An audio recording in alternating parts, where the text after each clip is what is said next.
It's match day. We take on Newcastle United this afternoon. A very difficult fixture. However, the Magpies have not won away from home in the Premier League since April when they beat Leicester City, a run of 7 games. But we've also not won at home since February. In fact, Newcastle United have won at the London Stadium more recently than we have. If you don't laugh, you'll cry. What a depressing fact that is. Anyway, yesterday went about as good as it could have done from West Ham United's perspective. Wolves lost again. Somehow, we're not even bottom of the Premier League table. That's how bad Wolves are. Burnley lost. Leeds United lost. Nottingham Forest picked up a point against Manchester United. It was a really good game to watch. And whilst I think Nottingham Forest will be fine this season, the fact of the matter is they are in the bottom 3. The longer they go dropping points, the better for West Ham. And also Brentford, whilst I've always thought they'll be okay, they lost yesterday. And we can just suck 1 or 2 teams into this relegation battle. We can stay as close as we can to as many teams as possible, the better. So I was pleased to see those teams lose. And ideally, Nottingham Forest would have lost as well. But we don't live in an ideal world. And that's about as good as it's going to get in terms of a set of results for West Ham yesterday. Hopefully, it gives the boys a bit of a morale boost, a little bit of belief heading in to this afternoon's game. But the problem is that's only half the battle. How the other teams get on. And it feels pathetic, caring already. It's match day 10. And if I'm honest with you, you know this, you've been tuning into this video this season. I've been caring since match day 4 or 5. I've been keeping an eye on how the other teams are getting on. And it feels a little bit pathetic. But the reality is, it's going to be important to us. But that's only half the battle. The other half is us. And that is the problematic half as well. It's us turning it around. It's us picking up points. Because it's still in our hands. I appreciate a lot of subscribers are very confident we're getting relegated. And there's nothing anyone can say that will change their mind. And I'm not going to try and do that, by the way. I'm not going to try and convince you we're staying up. Because I don't believe we are. But what I do believe, because it's fact, that we've got 29 games left. What I also do believe is we can get out of this. It's going to require a lot of change. It's going to require massive improvement. But when I look at the league table at the minute, it looks like it's 3 from 4, doesn't it? Ourselves, Wolves, Leeds United, Burnley. I think 3 of them are going. The other one is going to finish 17th. It's not even like they're going to finish 13th or anything. No, they're going to finish just outside the relegation zone. It feels like 3 from 4. And here's the other really depressing thing. If we somehow won today against Newcastle, and then next weekend we beat Burnley, 6 points from our next 2 games would be brilliant. We'd still be in the relegation zone going into an international break. We could win our next 2, we'd be sitting 18, unless we smash Burnley and swing the goal difference in our favour, which we won't. Then we go into the international break, we come out of the international break, and we play Bournemouth and Liverpool. Then after that, we've got the likes of Man City, Aston Villa, Brighton, Man United. We've got a very difficult run coming up after the international break. We are now in that situation because of the last 2 games against Brentford and Leeds. We now need to pick up points we're not expected to pick up as far as I'm concerned. That starts today. A draw would be a good result. But I'm always looking at it thinking, I'm not sure it's enough. A draw at home to Newcastle, when you're a team looking to just stay up, should be seen as a good result. And it is a good result in isolation. But we need points plural now. We need to start picking up surprise wins as well as surprise draws. So it's going to be difficult. But I say I'm looking forward to today. I'm quite nervous for today, actually. I've got a little bit of a sick feeling in my stomach. Hopefully, Nuno gets it right. It's absolutely vital he gets it right. And it's really important that the players he does pick go out there and play a hell of a lot better than we've seen recently. Everyone at that football club needs to improve what they're doing. And if they do that, maybe we'll get a point. But anyway, let's take a look and guess what Nuno is going to do. I've just listened to his press conference this morning and see if we could get a bit of an indication. This is how he's set up on Friday against Leeds United. Beer 52. If you want some free beers, if you want 8 free beers, a couple of free snacks, and the latest Ferment magazine, go to Beer52, beer52.com /hammers. I've had a couple. They're nice. I like them. You get them from Northern Monk. The beers are from Northern Monk. So if you fancy trying some different beers, head over to beer52.com/hammers chat. You've got to pay the postage. It's $5.95 postage, but the beer, snacks, and magazine are completely free. Right. This is what he did against Leeds United.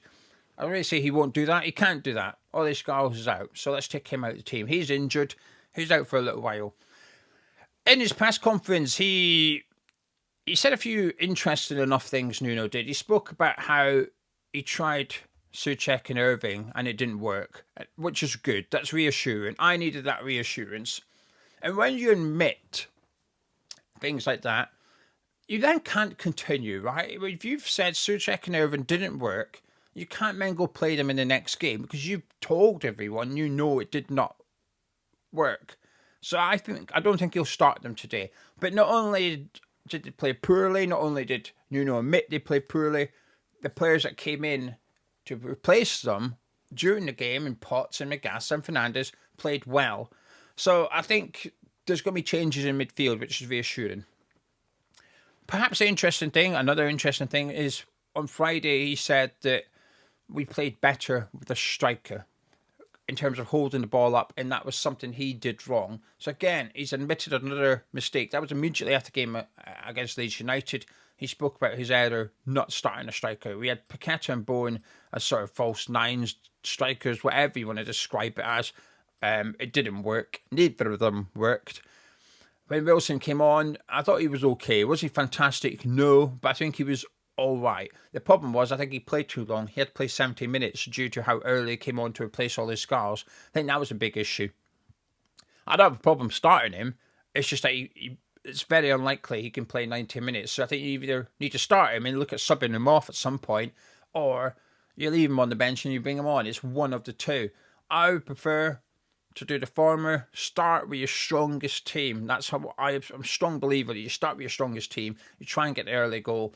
I don't like this keep it 0-0, keep it tight, and we'll bring players on and try and nick the game. If it works, wonderful. But also, that heavily relies on you keeping a clean sheet or at least being level before you make the subs. If you go a goal down, your whole plan is out the window. At Nottingham Forest, they were really good at taking the lead and hanging on to what they've got. I think he might go back to that a little bit. So I think we may see Callum Wilson start. So let's put him in up front. This is what I think Nuno's going to do. For anyone that's new to the channel, hello, please do subscribe. This is not what I want to see. We discussed that in the preview, but I don't think it's going to be too far off, actually. But this is what I think Nuno's going to do. This is predicting what Nuno's going to do. Let me just move Bowen out of the way a little bit to avoid confusion. Lucas Paqueta, that's who I want to discuss next.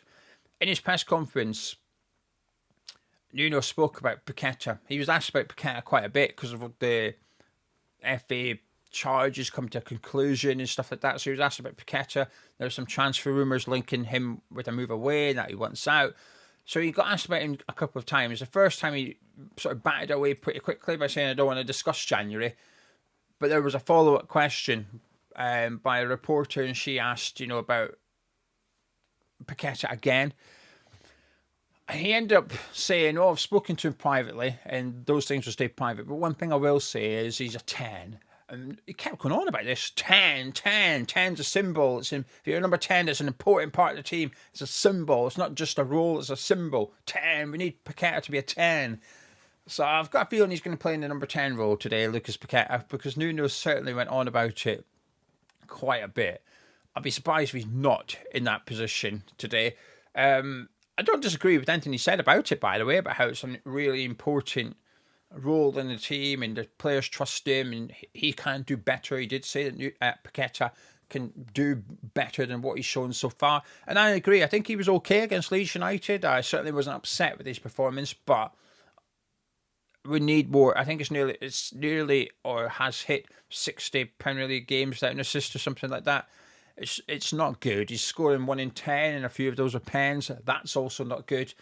And I think, if you allow him the last couple of seasons, but due to the allegations from the FA, you let him off with that. We need to see it now. We need to see no pressure Paqueta without that weight of the world on his shoulders. So I think he'll start in there. Therefore, I think that leaves Bowen out on the right-hand side. I did wonder if maybe Bowen would be the striker, but then I thought, well, you tried that against Leeds. You said you made a mistake, but that was Paqueta. And that's the thing that doesn't really make sense with Nuno going on about Paqueta being a number 10. You've been playing him as the false 9. No one else has. You have. You've chosen to use him up here. But anyway, I think that's what he's going to look at. Let's take Juve out of the way. I'm going to put Somerville in here somewhat reluctantly. I'm not 100% convinced he starts, you know. I'll tell you why in a second. Let's go back to the defence though for now. I think he'll stick with Areola. I think he'll bring Wan-Bissaka over to right back, and I think he might start with Juve. Bit harsh on Walker Peters maybe. I think he actually looked quite good when he came on against Leeds, but I think he'll just go with this.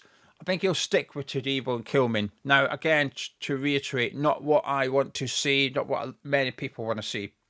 Mavropanos is out injured. I think he might stick with that. I'll tell you why in a second. And that leaves the middle of the pitch, which has always been a problematic area, hasn't it?